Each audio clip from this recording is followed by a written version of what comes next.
Stock market में जो stock चलता है उसको लोग हमेशा सलाम करने की कोशिश करते हैं और फोमो के अंदर आकर इस स्टॉक में इन्वेस्ट करने की कोशिश करते हैं कि हमारे पैसे भी यहाँ से डबल ट्रिपल हो जाएंगे। और यही रीजन है कि स्टॉक मार्केट में ज्यादातर लोग पैसे नहीं कमा पाते।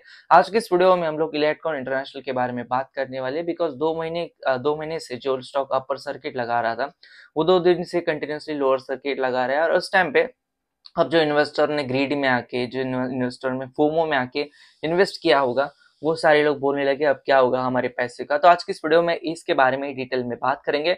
आप लोग क्या गलती करते हैं और आप लोग पैसे क्यों नहीं कमा पाते और आपके लिए किस तरीके से ट्रैप किया जाता है आपके पैसे को, इसके बारे में डिटेल में बात करेंगे। वीडियो को मैं स्टार्ट करूँ उससे पहले चैनल के ऊपर आप पहली बार आए हो, मुझे पहली बार देख रहे हो, तो मेक श्योर कीजिए चैनल को आप सब्सक्राइब करो। यहाँ पर हम लोग स्टॉक मार्केट के रिलेटेड बहुत सारी चीजों के बारे में बात करते हैं। अगर मैं इलेक्ट्रॉन इंटरनेशनल की बात करता तो 1 मंथ के अंदर ये 120% तक इसने जंप लगाई है। अगर मैं 1 ईयर की बात करता तो 1 साल के अंदर 32,000% तक इसने रिटर्न्स दिए। 1 रुपए 21 पैसे के आसपास 28 अगस्त को ये स्टॉक ट्रेड कर रहा था पिछले साल। वहां से लेकर 363 रुपीज के आसपास आज ये स्टॉक ट्रेड कर रहा है। और कहीं ना कहीं ऐसा ही होता है जब स्टॉक मार्केट में इतना ज्यादा अपर सर्किट पे अपर सर्किट कोई स्टॉक लगाता है तो उस टाइम पे सारे रिटेल इन्वेस्टर उसके अंदर इन्वेस्ट करना चाहते हैं। अगर हम इसके फंडामेंटल्स देखते हैं, मार्केट कैप इसका 61,000 करोड़ के आसपास हो चुका है। और अगर मैं इसका पी रेशियो की बात करता हूँ 1274 के आसपास इसका पी रेशियो है। कहीं से भी वैल्यूएशन इसके मैच नहीं होते।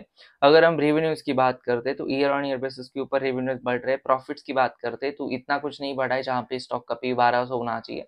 शेयर होल्डिंग पैटर्न में भी प्रमोटर के पास 59% स्टेक है, एफआईज के पास 38% स्टेक है और रिटेल के पास 2.24% के आसपास स्टेक है। अब ऐसा क्यों होता है कि सारे के सारे जो स्टॉक्स है इतने बड़े वैल्यूएशन के ऊपर जो है वो ट्रेड करने लगते हैं? सबसे पहला रीजन तो ये इसके अंदर जो अगर आप इसका शेयर होल्डिंग पैटर्न देखोगे तो रिटेल के पास नाम मात्र 2% के आसपास स्टेक है, बाकी का सारा स्टेक प्रमोटर और फॉरेन इंस्टीट्यूशन का। नंबर टू थिंग, इस स्टॉक के अगर हम पी रेशियो की बात करते हैं तो 1200 के आसपास है। जब आप कोई स्टॉक में इन्वेस्ट करते हैं तो बेसिक चीजें आप देखते हो कि हम मैं कितने रुपए दे रहा हूँ। जैसे मैं 1 रुपए कमाने के लिए क्या मैं 1200 रुपए कंपनी को देना चाहूंगा, या फिर मैं 1 रुपए कमाने के लिए कंपनी 10 रुपए मांग रही है। डिपेंड करता है। अगर आप 1200 के पी के ऊपर बाय कर रहे हो तो आप कौन से एंगल से एक्सपेक्ट करोगे कि यहाँ से मेरे रिटर्न्स बनेंगे। बिकॉज 1200 का पी 24 तो नहीं हो सकता। आपके पैसे डबल होने के लिए 24 का पी उसको करना पड़ेगा। इतना नहीं होता। एक बबल कितना बढ़ सकता है उसका भी एक लिमिट होता है। एक ना एक दिन वो नीचे आ ही जाता है। अब देखो एक महीने के अंदर जब इसने 120% रिटर्न दिया, सब इन्वेस्टर के पैसे डबल हो गए। फिर लोगों को लगने लगा कि नहीं, इसमें हर रोज ही अपर सर्किट लगेंगे, हर रोज इसके अंदर ऐसे रैलीज आएंगे। और फिर सारे के सारे लोगों ने कहीं ना कहीं इसके अंदर बाइंग करना चालू कर दिया। फिर इलेक्ट्रॉन इंटरनेशनल पिछले 1-2 महीने से काफी ज्यादा फोकस के अंदर आ गया। इसके अंदर सडनली वॉल्यूम्स भी बढ़ गए। और फिर 2 दिन के अंदर जब ये थोड़ा सा नीचे के लोअर सर्किट लगाना चालू कर दिया, 2 दिन के अंदर ये 10% तक इसने नीचे जंप लगाई है।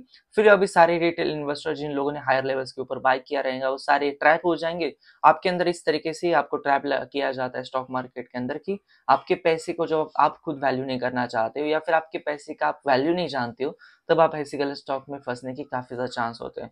चाहे बिजनेस कितना भी अच्छा क्यों ना हो, टोबैको प्रोडक्ट्स में कंपनी काम करती है, चाहे बिजनेस कितना भी स्टेबल क्यों ना हो, एक चीज आपको समझनी पड़ेगी कि वैल्यूएशंस की भी एक लिमिट होती है। उसके आगे अगर आप इन्वेस्ट करना चाहोगे, उसके आगे आप स्ट्रेच करना चाहोगे, तो ऑब्वियसली आपके रिटर्न्स नहीं बनेंगे। आप सिर्फ हायर लेवल्स के ऊपर फंसते जाओगे और फिर लोअर लेवल्स के ऊपर आपके पैसे को निकालना चाहोगे।